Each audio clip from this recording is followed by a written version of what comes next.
Robert Walter Mongisidi adalah seorang pejuang kemerdekaan Indonesia sekaligus pahlawan nasional Indonesia.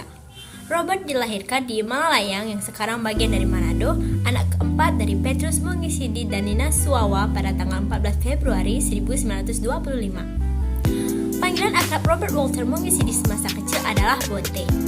Dia memulai pendidikannya pada tahun 1931 di Sekolah Dasar Bahasa Belanda Hollands Excellency School atau HIS yang diikuti Sekolah Menengah Bahasa Belanda Mir Witgebreid Leger Onderwijs atau MULO di Frater Don Bosco di Manado. Mongisidi lalu dididik sebagai guru bahasa Jepang pada sebuah sekolah di Tomohon. Setelah studinya, dia mengajar bahasa Jepang di Liutung, Minahasa, dan Wuk sebelum ke Makassar, Celebes. Walter Mongisidi adalah seorang pahlawan nasional pejuang kemerdekaan di daerah Bantik, Minanga, Malalayang.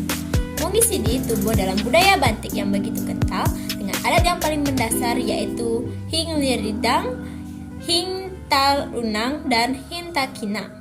Falsafah ini berarti berlaku kasih kepada sesama anggota keluarga, kepada sesama yang masih terikat dalam komunitas suku Bantik, dan bersifat dermawan kepada siapapun terlepas dari suku maupun ikatan keluarga. Falsafah itu yang membakar semangat Mongisidi untuk menentang penjajahan.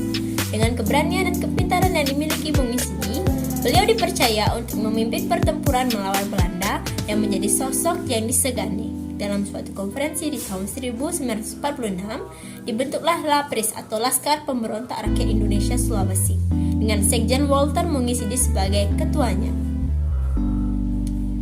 Pada tanggal 28 Februari 1947, Mongisidi ditangkap tentara Belanda, namun berhasil melarikan diri bersama Abdullah HDD, HM Yosip, dan Lewang Dayeng Matari setelah hampir 8 bulan mendekam di tahanan. 10 hari kemudian, Mongisidi kembali tertangkap dan kali ini Belanda memvonisnya dengan hukuman mati. Perjuangan Mongisidi tidak berhenti di situ.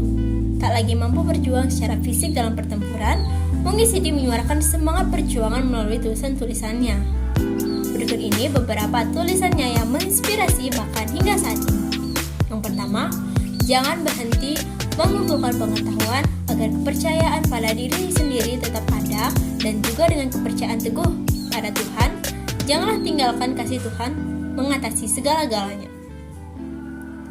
Nah, selain itu, bahwa adapun kalimat bahwa sedari kecil harus tahu berterima kasih, tahu berdiri sendiri. Belajarlah melipat kepahitan, belajar mulai dari 6 tahun dan jadilah contoh mulai kecil sedia berkorban untuk orang lain.